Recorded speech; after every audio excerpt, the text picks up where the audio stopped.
What's up, guys? Today I'm going to be talking about how I've productized my service to make essentially a bunch of money. I don't know what the video title says. Forgive me, I'm tired. It's Tuesday.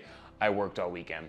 My name's Gavin. I run an email and SMS marketing agency, and I make these videos really just to document my journey and spill coffee on myself while recording. In today's video, I'm going to talk about how I went ahead and productized my service for my agency to really help me scale. Now, first of all, what is productizing a service? So when you have an agency or a business, oh my God, I keep spilling coffee. When you have an agency or a business, to scale, you need to be able to sell the same thing multiple times to multiple people. And to do so, you need to create systems and processes around the service that you offer, which is essentially productizing your service. Now, you can go the complete other direction while saying this, right? And create very bespoke custom solutions for clients, but you just need to work, or rather you will be able to work on less projects, but you need to make up for the less projects that you work with the price of those projects. For most agencies out there, we're working in anywhere between 2 to 5, 10K retainers. And when you're in that price budget, you need to be able to work at scale. So instead of working with 5 clients and making $50,000 a month, you're gonna be working with 30 clients, charging less, but making more revenue overall. To productize, you essentially need to build out an offer that is consistent from client to client with enough customization that makes your product unique, but also not too much customization whereby you end up spending so much time servicing that client that you can't actually service multiple clients, thus capping how much you can sell. Wow, am I not smart or what? Okay, so what I'm gonna be talking about is how I productized my service. So with my email marketing agency, and by the way, the arrogance, it's very sarcastic. I have very low self-esteem. So the products that we sell with email and SMS marketing are 2. We have campaign management, and then we have automation build out, right? Within those 2 offers, we have fixed prices, and we have specific ways that we go about selling those things and discovering what the client actually needs for each one of those services. The way that we customize it is within a certain framework. For example, if a customer comes to us and they say, Gavin, we need you to build out our flows.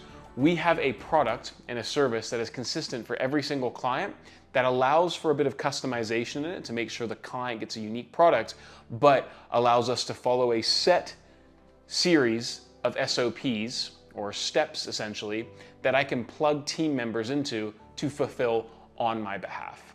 For example, for flows, step number 1 is I've gone ahead and created a bunch of SOPs and step-by-step guides for every single thing that needs to be done for my team to follow to make sure that we complete the project effectively. What this allows me to do is actually hire people who are able to not necessarily have to think as critically as they otherwise would to service people.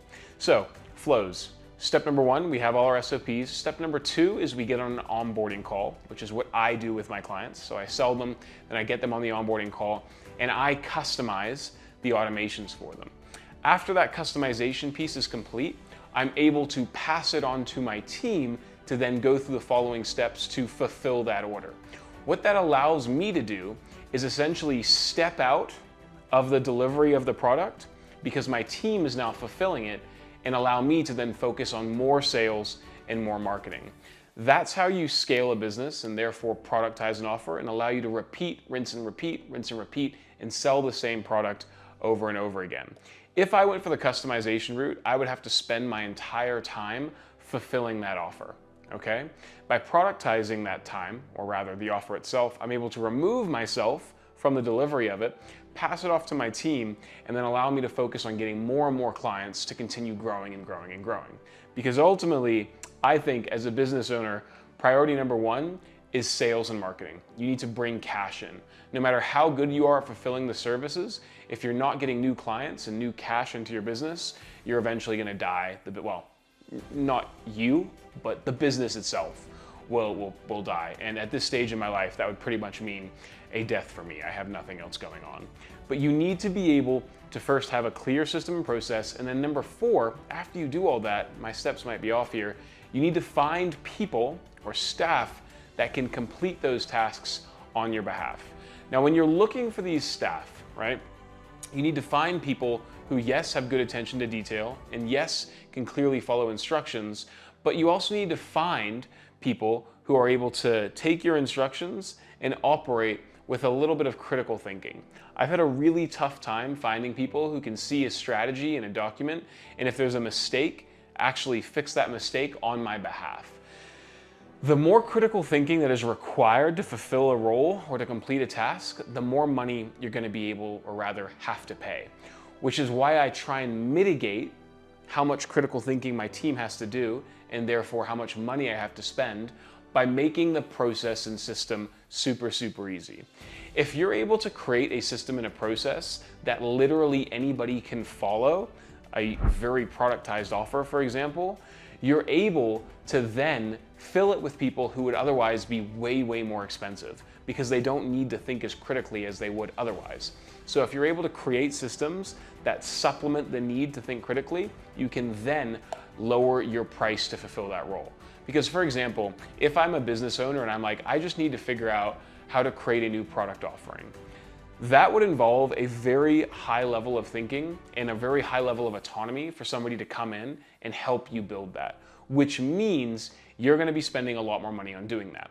But if you need somebody for, say, hey, I need to hire somebody to literally fill out links in a spreadsheet, here's how you do it, anybody can do that. And you don't need to be paying a high dollar figure to actually get that service fulfilled.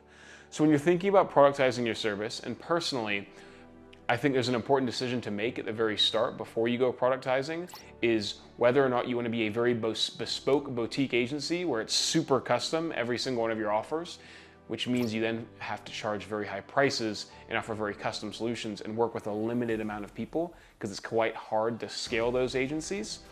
Or you can make the decision of, you know what, instead of working with 5 clients and making $50,000 with probably pretty decent profit, I want to work with 30 clients, make more revenue, slimmer profit margins, but more profit overall, gross profit, rather net gross. And you want to figure out how you want to then make that decision, right?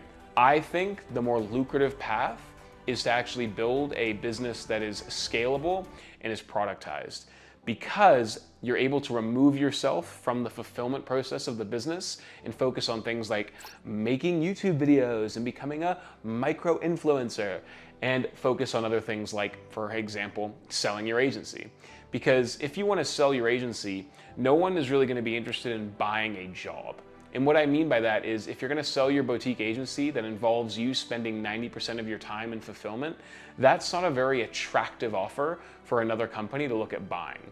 Because what they're actually buying at that point is a list of 5 clients that are super loyal to the founder themselves and require them to then backfill all the work that you do, right?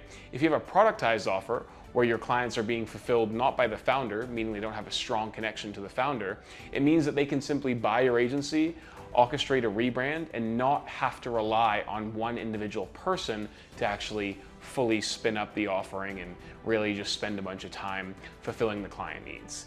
That's my take. So it's an important process, right? Figure out what you want to do at the start, then figure out A, how you're going to productize your service, B, how you're going to build very, very clear systems and operating procedures that anyone can follow, and then C, getting team members in to actually fulfill that stuff for you on a repeatable basis. That's my 2 cents. Guys, I hope you found this video somewhat entertaining and somewhat useful. Please, any questions, comment down below. I literally make these videos to document my own journey, share some insights. If you have any questions, yeah, check them down below. Check out the description of this video, bunch of cool resources. I make 3 videos like this every week. And in the description, there is a link to my newsletter and a bunch of other cool stuff. So check that out, validate my existence as a human being, and subscribe to this channel, baby. And we'll see you in the next one.